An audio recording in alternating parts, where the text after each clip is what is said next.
बिस्मिल्लाहिर्रहमानिर्रहीम। अस्सलाम वालेकुम डियर स्टूडेंट्स, आप सब कैसे हैं? उम्मीद करती हूँ सब खैरियत से होंगे। आज का जो टॉपिक है वो है गोल्जी बॉडीज़। जैसे कि हम प्रीवियस लेक्चर में पढ़ चुके हैं, एंडोप्लाज्मिक रेटिकुलम और एंडोप्लाज्मिक रेटिकुलम के बिल्कुल ही साथ में गोल्जी बॉडीज़ होते हैं। गोल्जी बॉडीज़ को गोल्जी बॉडीज़ क्यों कहते हैं? क्योंकि ये इनको डिस्कवर किया था एक इटालियन फिजिशियन ने जिसका नाम था कैमिलो गोल्जी। उन्होंने अपने नाम पे ही किया था क्योंकि उन्होंने डिस्कवर किया है ये ऑर्गेनल। इनका स्ट्रक्चर को हम देखें तो ये कैनालिक्यूलर स्ट्रक्चर है, कैनाल की तरह है, बिल्कुल ही पतली पतली ट्यूब लाइक स्ट्रक्चर है इनकी। और सेक्स हैं, जैसे कि इनके अंदर सेक्स थे एंडोप्लाज्मिक रेटिकुलम के अंदर थैलेनुमा, और पैरेलल अरेंज्ड हैं, एक दूसरे के साथ पैरेलल हैं। पैरेलल उस स्ट्रक्चर को कहते हैं जहाँ पर दोनों लाइंस आपस में ना मिलें, वो लाइंस जो कि एक दूसरे के ऑपोजिट हों। तो ये एक दूसरे के ऑपोजिट हैं। अब एंडोप्लाज्मिक रेटिकुलम में ये जो हैं वो एक दूसरे के साथ इंटरकनेक्टेड हैं। ये सारे कैनाल्स जो आपको दिख रहे हैं ये इंटरकनेक्टेड ट्यूब्स हैं, बट ये आपस में कनेक्टेड नहीं हैं, तो इसलिए जो है वो ये आपस में पैरेलल अरेंज्ड हैं और ये फ्लैट एंड हैं। जैसे कि वो एंडोप्लाज्मिक रेटिकुलम भी फ्लैट एंड थे, पतले थे, चिपटे थे। और मेम्ब्रेन है, इनकी भी डबल मेम्ब्रेन स्ट्रक्चर है, और ये जो है वो वेजिकल्स की फॉर्म में बनाते हैं। वेजिकल्स एक ऐसी स्ट्रक्चर होती है जो कि छोटे छोटे टुकड़ों में छोटे छोटे मेम्ब्रेन बनाते हैं, ठीक है। तो ये इनके ऊपर राइबोसोम से नहीं होते अटैच्ड। डिक्टेओसोम इनको क्यों नाम दिया हुआ है? डिक्टेओसोम जो है वो गोल्जी बॉडीज़ को तब हम नाम देते हैं, दूसरा नाम गोल्जी बॉडीज़ का। हालांकि इनका स्ट्रक्चर जो है वो सेम होगा, प्लांट्स में भी एनिमल्स में भी मॉर्फोलॉजी सेम होगी, बट इनका नेम थोड़ा सा डिफरेंट है, डिक्टेओसोम रखा गया है in case of plants and lower invertebrates. Lower invertebrates वो एनिमल्स आ जाते हैं जो जिनके अंदर वर्टिब्रेट कॉलम नहीं होते और वो स्पंजेस होंगे, और नाइडेरियंस जो होते हैं ये लोअर इन्वर्टिब्रेट्स में आते हैं। इनके अंदर जो है वो जो गोल्जी बॉडीज़ होंगे उनको हम डिक्टेओसोम कहेंगे, और प्लांट्स में भी टोटली जितने भी गोल्जी बॉडीज़ हैं उनको हम डिक्टेओसोम का नाम देते हैं। सिस्टर्नी जो है वो जैसे कि एंडोप्लाज्मिक रेटिकुलम और स्मूथ एंडोप्लाज्मिक रेटिकुलम के अंदर के जो इंटरनल फोल्ड्स थे, इनके अंदर जो होलो नेटवर्क था इनका, उनको हम होलो मेम्ब्रेन जो था उनको हम सिस्टर्नी कह रहे थे, बट इनके अंदर ऐसा नेम जो है वो सेम है सिस्टर्नी, बट इनके अंदर वो जो सेंट्रल डिस्क आपको नज़र आ रही है, जो एंडिंग्स पर इनको सेंट्रल डिस्क शेप्ड स्ट्रक्चर जो आपको नज़र आ रहा है, इस डिस्क शेप्ड स्ट्रक्चर को सिस्टर्नी कहा गया है, और ये भी फ्लैटेंड है और थैलेनुमा है, सेक्स है। अब आ जाते हैं इनके फंक्शंस की तरफ।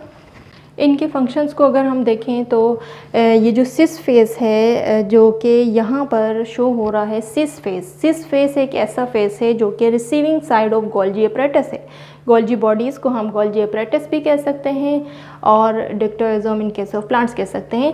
तो ये जो सिस फेस है जिसको हम जो एंडोप्लाज्मिक रेटिकुलम के बिल्कुल ही साथ में अटैच्ड है, बिल्कुल इसके ऑपोजिट है, उसको हम सिस फेस कहते हैं गोल्जी बॉडीज़ को। मीन्स कि वो रिसीविंग होता है। जब आपको पता है कि यहाँ पर मैंने वेजिकल लिखा हुआ है, प्रीवियस लेक्चर में जो है मैंने आपको कहा था कि एंडोप्लाज्मिक रेटिकुलम से जब प्रोटीन्स जो है वो ट्रांसफ़र होते हैं आगे गोल्जी बॉडीज़ की तरफ, तो वो एक वेजिकल की फॉर्म में ट्रांसफ़र होते हैं।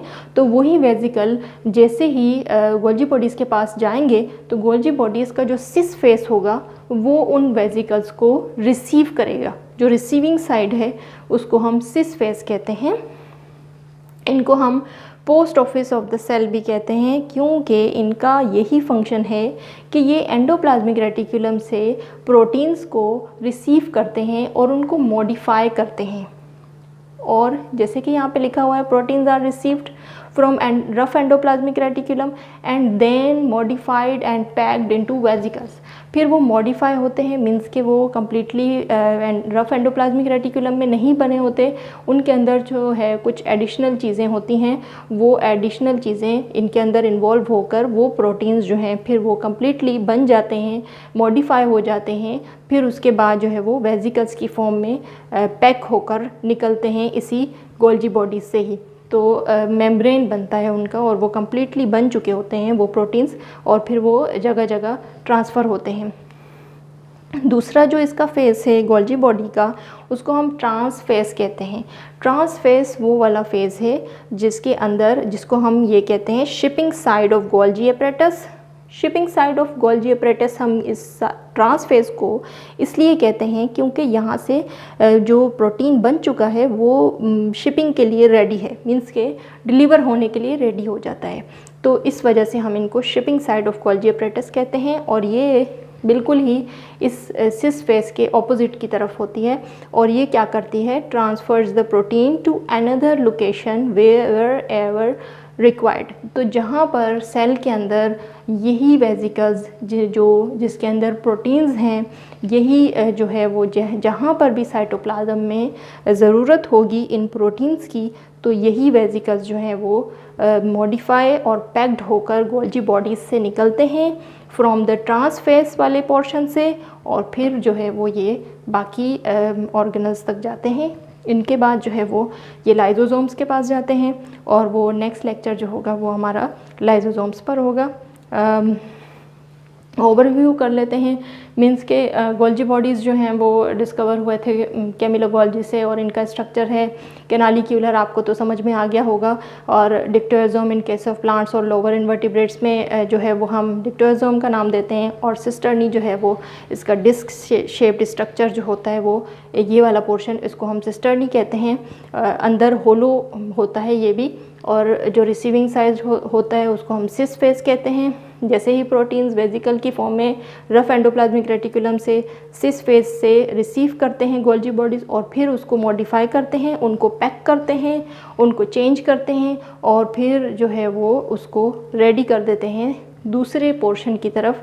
और ट्रांसफेस जो कि दूसरा इसका पार्ट है, ट्रांसफेस से जो है वही प्रोटीन्स जो हैं वो सेल के दूसरे पार्ट्स की तरफ रेडी हो जाते हैं डिलीवर करने के लिए। तो इसको इसलिए post office of the cell कहा जाता है क्योंकि ये इन प्रोटीन्स को वेजिकल्स की फॉर्म में पैक करके जगह जगह पहुंचाती है। तो उम्मीद करती हूँ आपको ये लेक्चर समझ में आया होगा, और अगर इस तरह के मज़ीद लेक्चर्स देखने हैं तो मेरे चैनल को सब्सक्राइब कर दीजिएगा। Thank you so much for watching. Allah हाफिज़।